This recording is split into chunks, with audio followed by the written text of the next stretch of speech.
Hello and welcome to the Chakra Way Meditation Podcast. So today I am really so delighted, honored to have with me the gorgeous Anne Swanson. Now, Anne is kind of a big deal in my world anyway. Anne is amazing and I absolutely love her work. She is an author and a yoga therapist and a meditation teacher. And she is the author of two really spectacular books. If, like me, you're into yoga and meditation, you want these books on your bookshelf. The Science of Yoga has sold over 500,000 copies. Excuse me, I just choke over that incredible fact. And has been translated into 15 languages. And the new book, which we're going to talk about today, is called Meditation for the Real World. For those of you on YouTube, I'm holding it up now, and it's back to front, but it is stunning, an absolutely stunning book. And this was developed with a Harvard meditation researcher and a New York Times illustrator. And honestly, when I tell you it was the nicest book I've ever read on meditation, I am really not lying. It is so accessible, so beautiful. So I am incredibly honored and thank you, Anne, for being here today. Thank you. Thank you so much. I'm so honored that it's got into those ranks for meditation books with you. I wanted to create something really different and accessible and really step by step, but also incorporate the science because that's so important to me. And then, of course, my publisher, DK, that means that I teamed with an amazing illustrator. So the whole book has like gorgeous colors and illustrations that are just relaxing to look at. So it's different than a lot of meditation books. It's kind of a meditation to read it. And, we're in this world of being on apps and on the screen constantly. This is a book to have by your bedside, on your coffee table, to inspire your practice, to meditate while you read, to give to somebody who, maybe is skeptical of meditation, that skeptical neighbor or your mother-in-law who was told to meditate, but just like can't get into it. So it shows the science to support it too, which is, I think, important for a lot of people nowadays. Yeah, I know. I couldn't agree more. I mean, I think that for both yoga and meditation and all of these sort of seemingly esoteric endeavors that we are trying to educate people on and give the benefit of all of these things, when you are science backed, it makes the world of difference because you can talk woo woo energy stuff until you're blue in the face and you know it to be true in your heart and your soul. But when you can back it up with science, I think that is really, really important because it's irrefutable then. And then we have this fantastic bed from which to lift ourselves up from and to learn.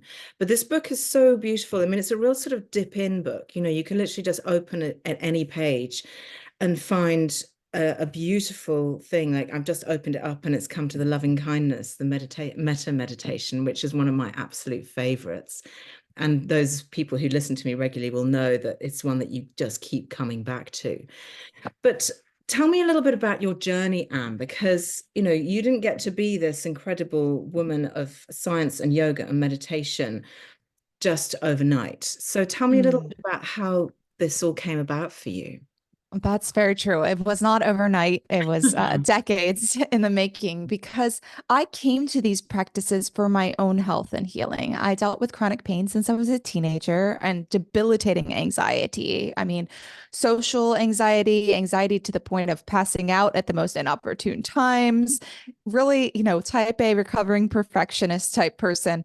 So I came to yoga first, the physical practice of yoga. And by the time we'd get to the point in the class where we'd meditate, I'd have like my eyes on the clock. I'd be like ready to go. This is a waste of time, eyes wide open. I have things to do. It just Yeah. didn't click with me at first. The physical part is what drew me in. And then over time, as different teachers would introduce different methods, sometimes there would be one that clicked for me. And then I would feel that weight being taken off of my shoulders. Actually, I remember one in particular that clicks really well for me is when you're in Shavasana and yoga class and you squeeze each muscle group Mhm. one by one from head to toe. before you go into the meditative practice. And now I know this is called progressive muscle relaxation. I talk about the science behind it in both books, Science of Yoga and Meditation for the Real World. It's science-backed technique that was developed to help people with anxiety and sleep, and it involves squeezing the muscle fibers to teach your nervous system the difference between tension and relaxation, because we don't even know we're squeezing our shoulders up. We can try it right now. Take your shoulders, squeeze them up towards your ears as you're listening to this. Pucker your lips, squint your eyes, squeeze the tension out, out, out, and let's do it one more time. Add the sigh. It adds a lot. Inhale, squeeze, squeeze, squeeze. And then feel the shoulders drop. Feel that weight being taken off of your shoulders now that your nervous system knows the difference. I can even see our shoulders are lower. You might feel that yours are too. And imagine doing this from head to toe. And I'm sure you've tried that before. Maybe you'll try it right after this, squeezing every muscle group afterwards. It's a natural muscle relaxant. And I was able to let go and be present and just be still. And that was a game changer for me. But it was over time, I ended up after college, I ended up in China because I graduated college during the recession and there weren't jobs in the US. So headed over to China to study and to teach at a university. So I was there very depressed, very polluted, very isolated, pointed at in the streets everywhere I went. And during that time, I turned to yoga and Tai Chi in the parks. And I ended up doing my yoga teacher training in China, which is a little strange, but it was like half in Chinese. So imagine doing your practice teaching in Chinese for the test off. And then half of the teachers were Indian. And so they encouraged me to go to India. They're like, you're already halfway there. You might as well go to India and continue your studies. So I went to the Himalayas of India, Dharamsala, where the Dalai Lama lives. And I studied with my teacher, Yogi Shivadas, who's a brilliant teacher who not only emphasizes the tradition, but also anatomy and physiology and the science to support these practices. And I knew when I left India that the best way I could be the best teacher in yoga possible would be to uh, like go into the medical field. I didn't know what, but I had to start over because my undergrad was in art. I was a documentary film artist, so I had to start completely over. So I did pre-med course load. I worked in a cadaver lab. I became a massage therapist at night, and eventually I was like, I'm going to be a physical therapist. So as I'm applying for PT school, serendipitously, the very first Masters of Science in Yoga Therapy program pops up. And I was like, well, that's exactly what I want to do, is study the science of yoga. So I Yeah. did that program, and that really set a foundation for me to continue on with writing science of yoga and going into melding the East and West from my travels and my traditional studies with the science and studying in a cadaver lab and all of the experiences that I had just kind of melded together perfectly. So sometimes you're seemingly disparate experiences where it feels like you're lost on a path, they all come together. And that's what happened to me. Everything just came together and culminated to where I am now. And I'm glad for each step of the way, even though I felt lost in each one. And my friends were, becoming doctors and lawyers and dentists. And I was living in my mother's basement, going back to school from ground one. So, Oh, that's you know what that's such a comforting thing to hear. I mean, I was just this afternoon, I was talking to my son who's 24, and he's like, I don't know what, I've wasted the last 3 years of my life and everybody else is ahead of me. And I kept saying to him, darling, you're taking the path that you need to take, whatever that is, and it'll become clear eventually. So it's really wonderful that you've just kind of because I think that a lot of people feel that. They're like, what on yeah. earth am I doing with my life? And everything is for a reason. And this path that you've taken, what an incredibly and unique path. And one thing that interests me that I always find fascinating is that these Eastern traditions, so the Chinese, the Tai Chi, where you have, Chinese medicine, where they, the acupuncture and meridians and all of that. And then you translate it through to the Indian traditions of yoga and chakras and prana and nadis and so on. And they have these absolute parallels that have been found in these ancient times.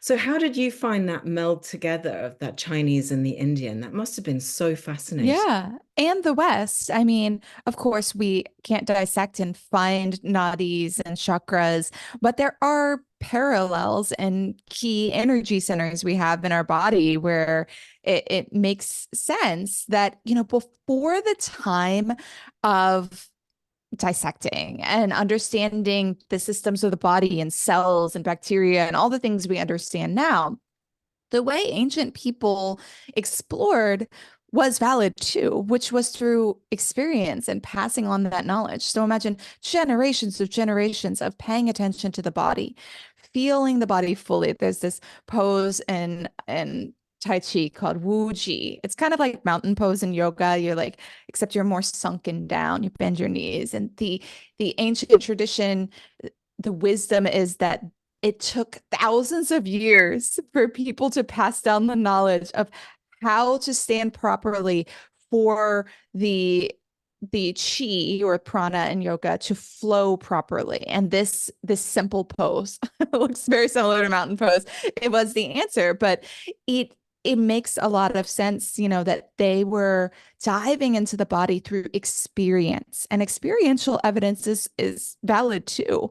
It's what we're finding is a lot of the science, the neuroscience is just beginning to uncover what these ancient sages and masters knew, and it's supporting it in a different way, so a different language, but it doesn't make that less valid, that it was through this experiential evidence that was passed on. And so really it's about melding the two.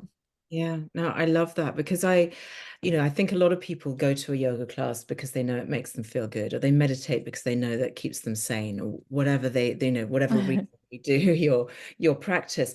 And that was certainly the case for me. And I find it interesting because I had my yoga practice and even did my teacher training still in that phase of like, I just know yoga is the thing that makes me happy, that clicks, that keeps me, it's my thing. Yeah. And I didn't know why. I just knew that it made me feel great. And the more, I've been teaching now for over 20 years, but, the more I went into it, the more I realized the science behind it just validates and backs that up. And the reason, or the kind of the thing that drew me into chakras was because that explained a whole lot of how and why yoga made me feel good.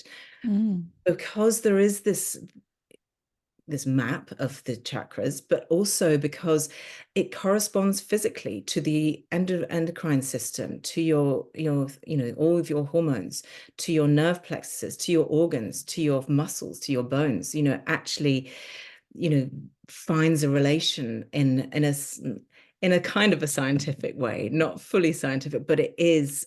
You can really, really relate it, and I think that this connection is understanding why you're doing what you're doing and the intention behind what you're doing and why you're doing it, I think is becoming it for me. That's becoming really big part of my work, is the intention. Yes. Because can you speak to the science of intention in any way? Because I know how powerful the power, Oh, not making sense now, but the power of intention is so great. yeah. There must be some science behind it. Oh, there's absolutely science behind it. And I do talk about this when I speak of how I manifested my first book, Science of Yoga, which not all audiences are into hearing that word, but I think your audience would be open to hearing that. And I don't think it should be a scary word as a very science informed person. When we look at, what we do in every other aspect of our life, our finances, planning things, we set a goal and then we focus on it, right? We let other things that are not related to that goal, off to the side, and we focus on the goal. And that's what's happening in your brain when you set an intention, whether it be, coming into a mudra and setting an intention for calm and peace, or it being, setting an intention for is something that you want to manifest, a job or that perfect job. For me, it was a perfect job. I didn't say I wanted to manifest a book. I said, I want to manifest a job that brings together all the things that I just explored through traveling the world and through getting my master's of science in yoga therapy. And it came my way in a way I did not expect. So when you start to focus in, your nervous system will filter out the things that are not related to that goal, and it will find opportunities of what is related to that goal. And in our nervous system, we have something called the reticular activating system. And this is like your filter of what's important and what's not. When you're driving somewhere and it's somewhere really well, and you're just doing an autopilot and then you arrive, you know, there wasn't a lot to like filter there. But, that one day they changed a sign, and now it's, instead of 55 speed miles per hour, well, in the US, but it's 65. You see something that changes, it catches you off guard. You're like, oh, and that becomes memorable. So that's what's happening, is that your brain is constantly searching for something that's new, that's possibly a threat, or something that's possibly an opportunity, or something that you need to know. And that's what happens when you set that goal, is you start searching for things that are in alignment with that goal. You create this like magnetic desire that is focusing in on it. So you're priming your nervous system for it. And when you repeat it over and over again, whether it's going into a mudra, whether it's repeating it in affirmations in a meditation, you're also priming your nervous system for that to be the dominant thought or the dominant goal that you're focused on. Yeah. Now, I often think about that in terms of, when people want to create change in their lives in some way, we often ask ourselves, I always, and this is a problem that I have as well, is like asking your brain the right question.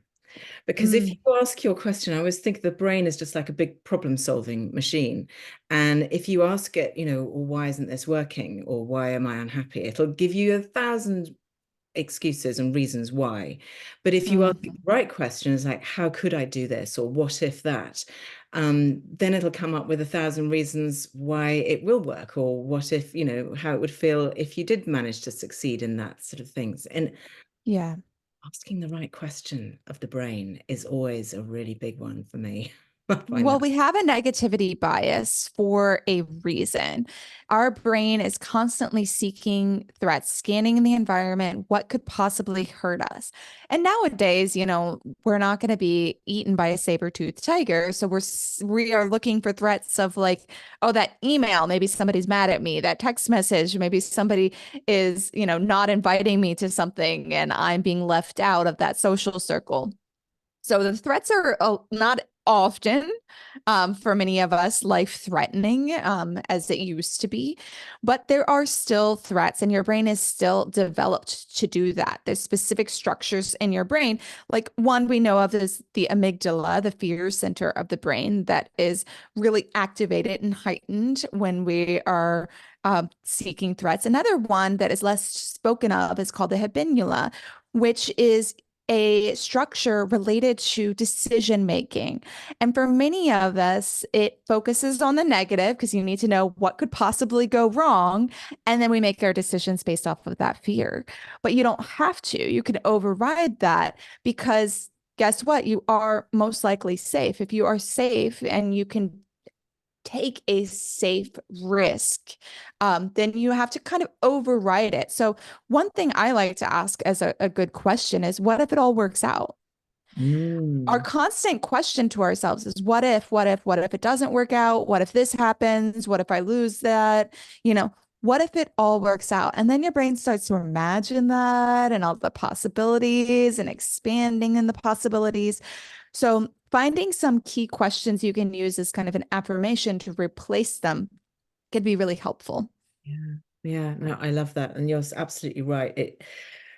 Encouraging the brain to think the right way. And this is the reason, well, one of the many reasons why we meditate is because when you sit with yourself and you're conscious of your thoughts and observe your thoughts, and you notice that there's all that rubbish stuff going on and the negativity going on, you're able to become aware of it, be the observer and see that, Yes. and to change that dialogue with any luck. That's the goal in a lot of times, is to change that inner dialogue that's keeping you from expanding in and growing in whichever way you want to grow.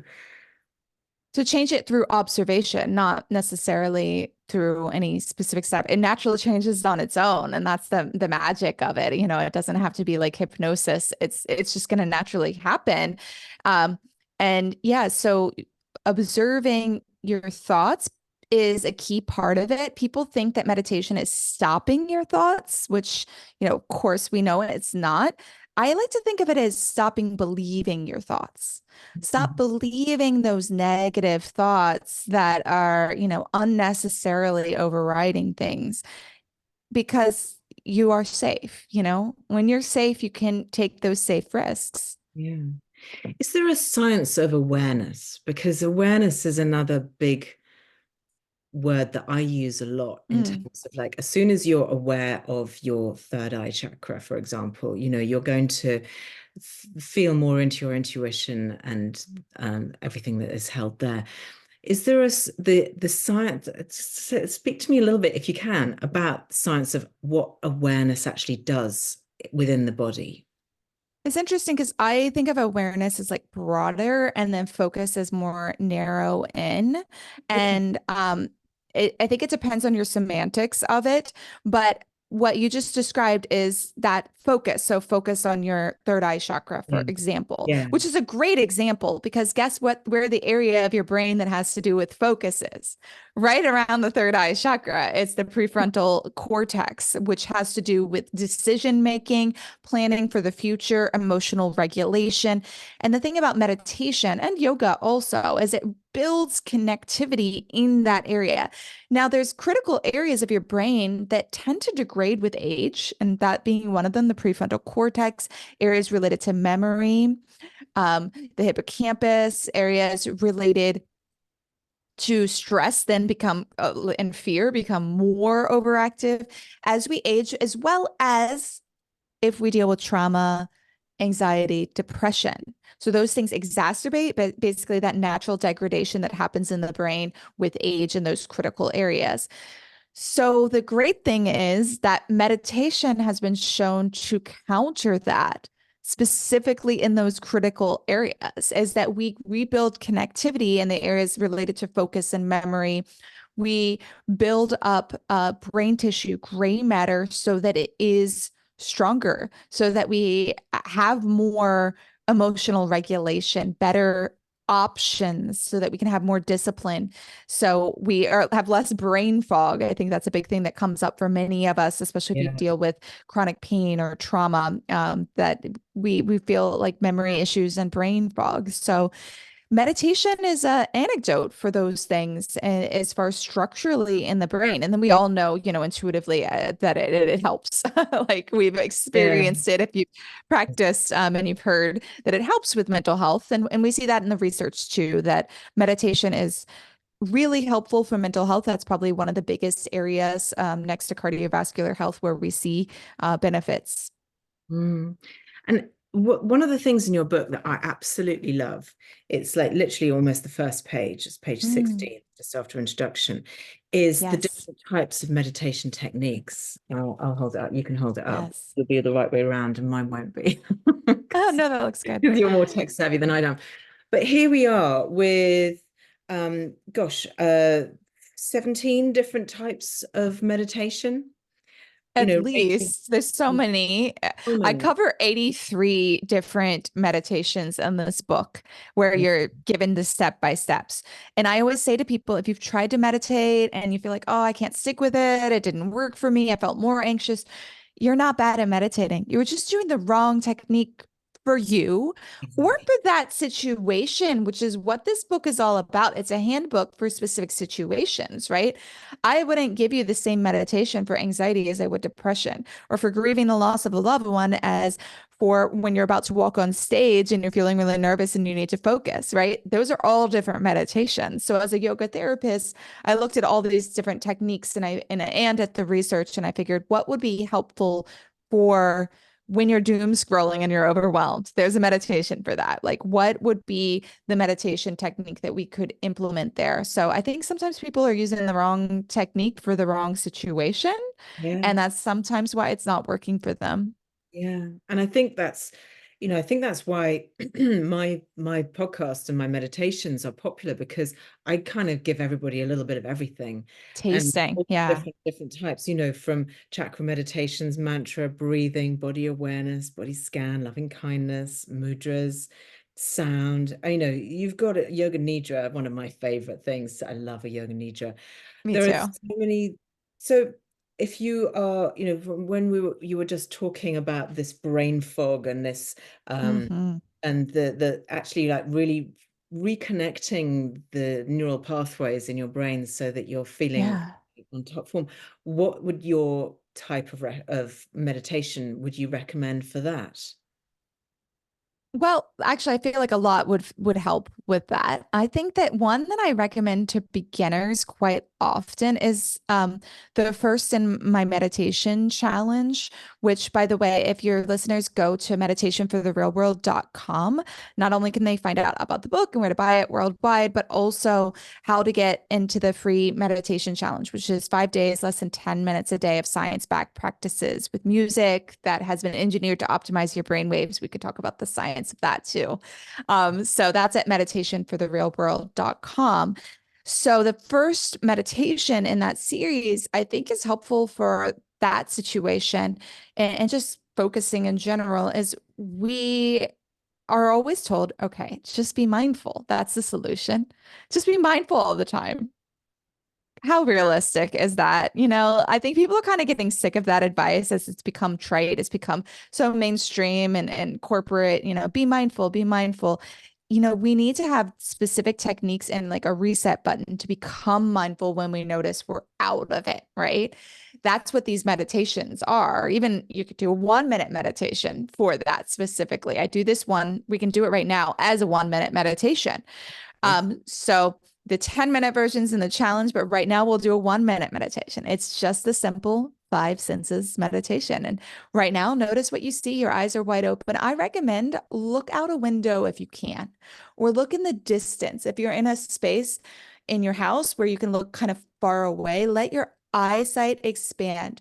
Your eyes like to see expansive visions, not these little screens that we're always focused on. So take a moment, look. Expand your vision, take it all in simultaneously. Notice colors, shapes, textures.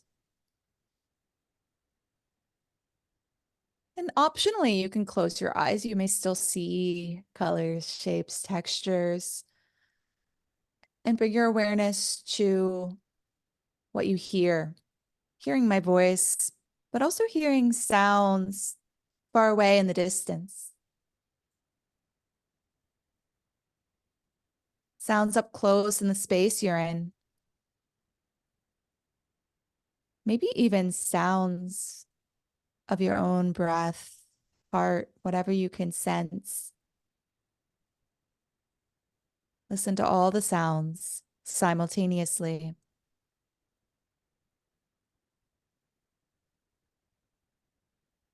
Take a deep breath in through the nose. Notice any smells. Exhale through the nose. Bring the awareness to your mouth. Notice any taste. Feeling all the physical sensations in your mouth, your jaw, your shoulders, perhaps dropping a little more, and just your physical body, which might encourage you to move a little, maybe adjust your posture, maybe move slightly. If your body's asking for any movement, feel free. Feel your physical body and whatever signals are there, whatever intuition is there, energy, notice. And then, if your eyes are closed, you're welcome to open your eyes. Take in your sight. Take a deep breath through the nose. Notice what you smell. Notice what you taste. Notice what you hear and feel simultaneously. Take in all of your senses. And with what that 1 minute meditation, you can have a reset. And now be more mindful, be more present. Let go of that fog. I love that. It's such a very powerful thing just to reconnect to your own body, because that's what you're doing. We send us so much of our lives external, projecting, seeing, receiving, not being in our bodies. And that's obviously the power of yoga, but we can do that through meditation as well. And I'm interested to ask you this, because I my teacher training for my yoga was Iyengar style, and Mm. in the Iyengar tradition, we weren't, obviously you did Shavasana, which is a form of meditation for sure, but you weren't taught to teach meditation in any way, Oh, because the yoga practice itself was the meditation. what a shame. Oh my goodness, I didn't know that. And I feel like it's such a shame that so many yoga teachers don't feel equipped to teach meditation. I know like a lot of trainings, they just cover one, maybe two styles. Like you cover mindfulness, which is because it's so popularized in the research and in the world. And then you cover like mantra, maybe a couple mantras, two styles of meditation, two techniques, that's not going to help you with all the plethora of human experiences that we personally have and that our students have. I noticed this. A lot of teachers came forward to me and said, "We're not prepared. I don't know how to teach any more meditations than just pay attention to your breath, pay Yeah. attention to your body," which, by the way, I can tell a story of a time where paying attention to my breath and body did me wrong. It's not Mhm. for every situation. That actually can, in an acute anxiety, panic attack situation, paying attention to your breath and body can make it worse. And I would pass out quicker. So you want to, in those sort of situations, bring your awareness to outside, whether it be grounding, feeling the body on the surface you're sitting on, so the outside of your body, or visualization. When I'm at the doctor's office and I'm about to pass out, I go to the beach in my head. I'm wiggling my toes. And visualization is a very powerful meditation technique too. So I think it's really sad that a lot of yoga teachers only have like one or two things in their toolbox. So I did create a meditation for the real world teacher training because I was like, this has got to stop. We got Yeah. to figure out That was how to equip people. this is one of the reasons why I sort of veered away from, whilst I owe a huge debt of gratitude and love the Iyengar thing that I did. This is why I veered away, because I wanted the freedom to Mm. look at all of these other different aspects, and the freedom and the expansion that I've had through that has been absolutely huge. And I discovering new ways on all the time, new things all the time with in terms of meditation, because there is no real limit once you start thinking about it. And the different number of different ways of breath work as well. And it's interesting that you're calling pranayama a meditation, because for me it's like yoga, meditation, pranayama, three It different, is, but it, they are all the no. same. Okay, so yoga has 8 limbs, right? If we look at it, we have the yamas and niyamas, we have pranayama. Um, Pranayama is a really useful technique in meditation. So that's why it's in that chart. These are techniques, not a type of meditation. I believe it Yeah. says techniques, not types. So it does. Okay, that's right. So it's a technique that you use because pranayama is meant to prepare your mind and body for meditation, just as the asanas are. Exactly. Really. Right. And Yeah. so asana is only 1/8 of yoga. The rest of it, if we really want to look at it, like I'd say at least four of the limbs are meditation. Yes. Yamas and niyamas, we incorporate in meditation too. So there's six. And then I think that pranayama is a technique we often incorporate right into that meditation practice. That's 7 of the 8 limbs. And if we And then also, your Iyengar people say mindful movement, is a meditation, which I'd say it is, but it's not enough. I think you need to also sit still at the end of it. But yes, so it's all meditation. yeah, no, exactly. I mean, and I think that they're all so valuable, but that losing yourself, and a lot of people who say they can't meditate. Oh, I can't empty my mind.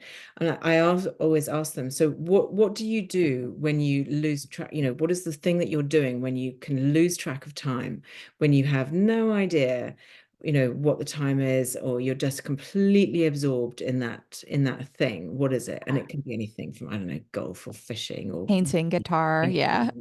eating or whatever it is. Exactly. Music's a great one for that.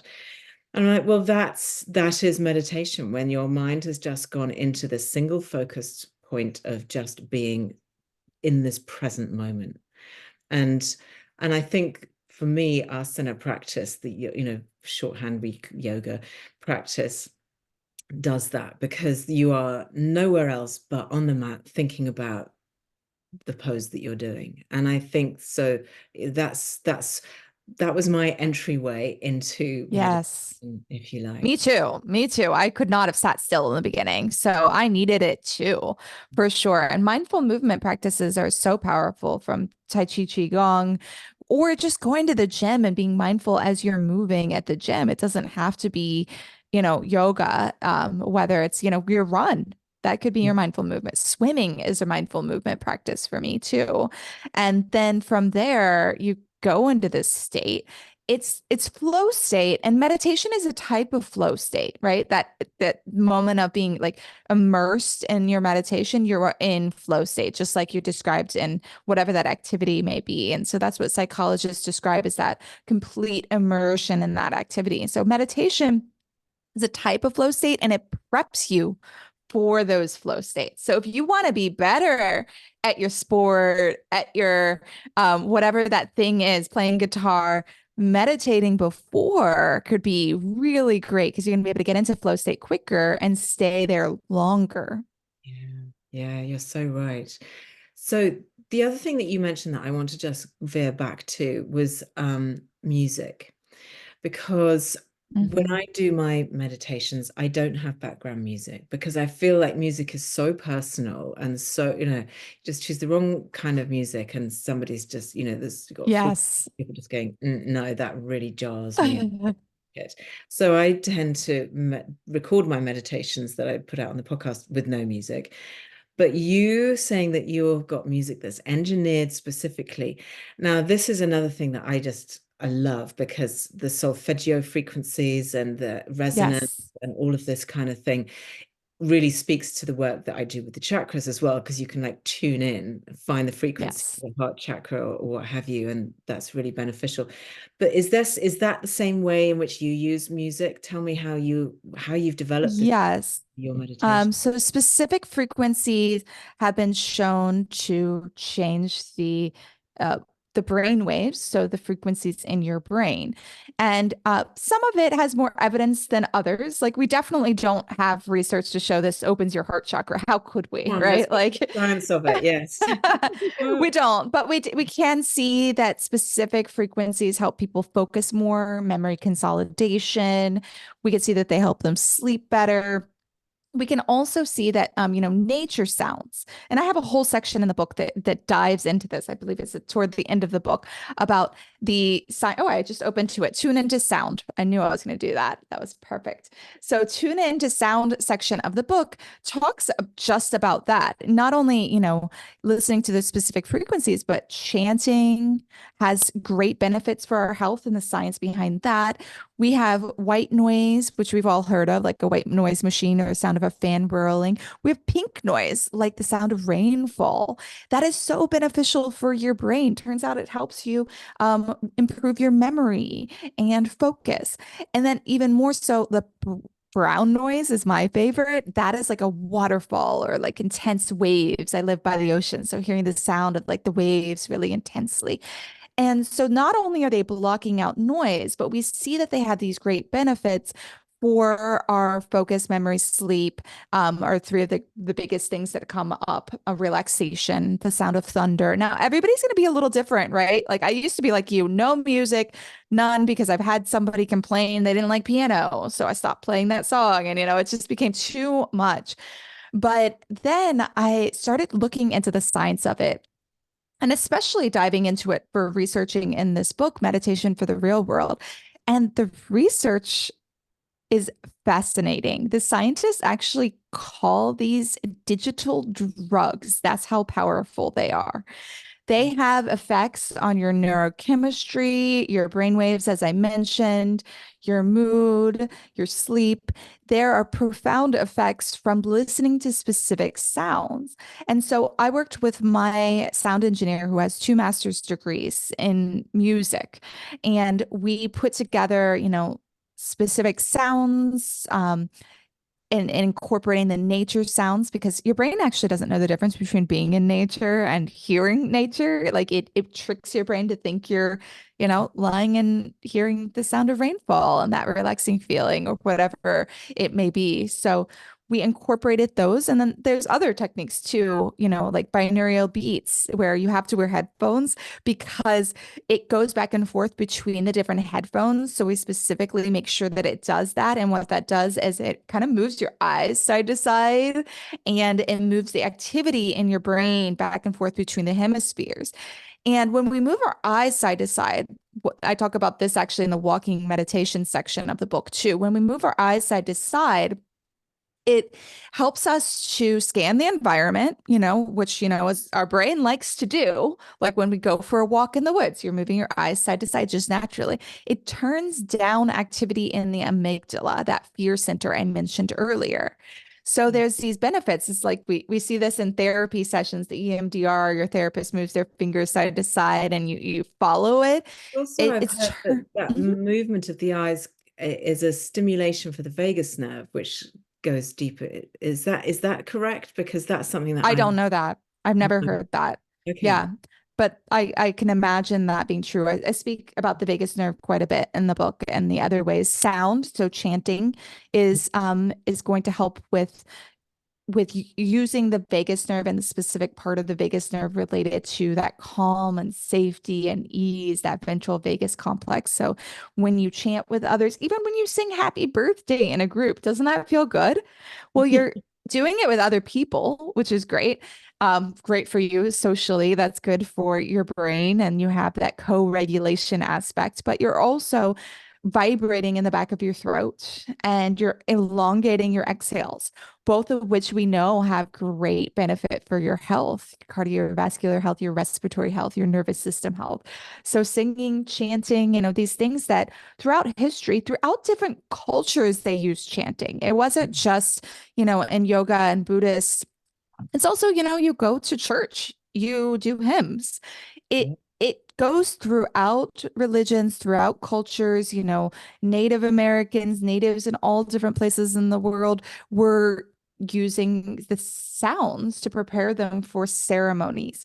And now we see that throughout, I love this particular study. They looked at throughout different cultures songs. So for example, like Ave Maria and uh Catholic tradition, and then they looked at like Om Mani Padme Om in Tibetan tradition.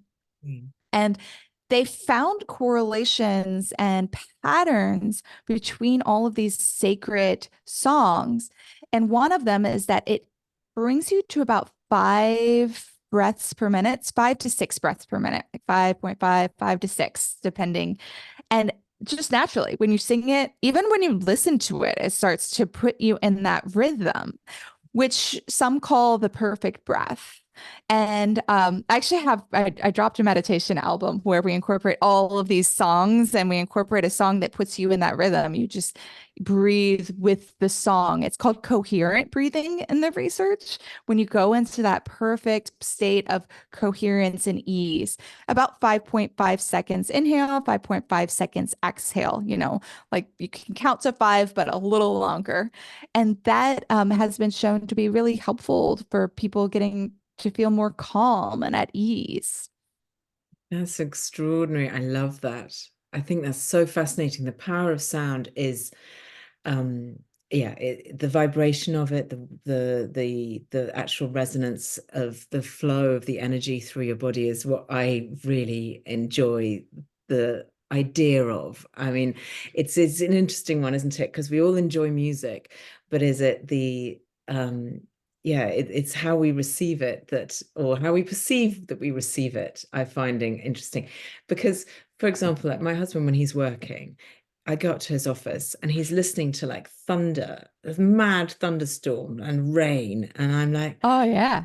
honey, outside, why are you listening to this? It's really depressing. I don't like it. That's brown noise. He's listening to brown He's noise. listening to brown noise and he's there working in his zone, absolutely loves it, feels Yeah. cozy, and I'm just, Cozy. but for me, it's thunderclouds. It's kind of like, ooh, sort of, it's interesting. Like, so we both take it in a slightly different way. I find it Yeah. slightly depressing and he just finds it cozy. And Yeah. it's a really interesting way that we all receive that vibration in a slightly different way. But you're so right. Singing in a choir, singing with other people, even chanting Om at the beginning of a yoga class is that it makes me smile every time because however wonky it comes out, and it will always come out slightly wonky and start with sort of, Yeah. but by the time you finish, this resonance of everyone coming together is Yes. just beautiful. Yeah, it's just magnificent. Um, and I've talked to you, we've been talking for, oh gosh, nearly 45 minutes. I feel like I've still got so many things that I could talk to you about, but I'll have to come back on. yeah, I would absolutely Yeah. love that because I feel like there's so much that we could talk about and we've really kind of scratched the surface. I feel like we could do 45 minutes on pretty much any page in your, because you've got things about aging well. I'm sure there's probably something in here about menopause, which I would love to It talk. is a section on menopause. Yeah. That's something that, I'm experiencing and going through and really feeling, but I think, yeah, it's just, I'd really, really recommend, heartily recommend this book for anybody who is, even if you're beginning to, even if you're meditating, you feel like you're an experienced meditator, you'll learn something in this book. And if you want to Yeah. suggest this to somebody to start because you feel that they would benefit, just a beautiful book. It would make a gorgeous present, and I'm incredibly happy with my copy, and I treasure it. Oh, Thank you. oh, my Thank you pleasure. so much for coming on today. It's been a real joy and a pleasure to Thank chat. you. Thank you. So glad to be here. And Before we I was go, just want oh, go ahead. I was going to say, tell people how they can get in touch with you and what you offer other than your beautiful books. Yes, yes. So meditationfortherealworld.com is where you can find out about this book, Meditation for the Real World. And then, you'll learn more about Science of Yoga too, which you can also get anywhere books are sold. But you got to go to meditationfortherealworld.com to get the challenge and the opportunity to get the album, which for teachers you can use in your live teaching, and as well as you could use for your own practice or just in the background when you're working, if you want to have some brown noise or whatever it may be that you enjoy. So definitely go to meditationfortherealworld.com. And I have other offerings. I have a Science of Yoga course coming up. It's a certification course, as well as the Meditation for the Real World teacher training. So those are for people wanting to dive deeper. Fantastic. Oh, there's a lot of beautiful work out there. And also you've got your yoga therapist work that you do as well, which is something really unique, special to work with you on that one-to-one basis. But again, thank you, Anne. It's been an absolute joy to chat with you today. Thank you. Thank you. My pleasure.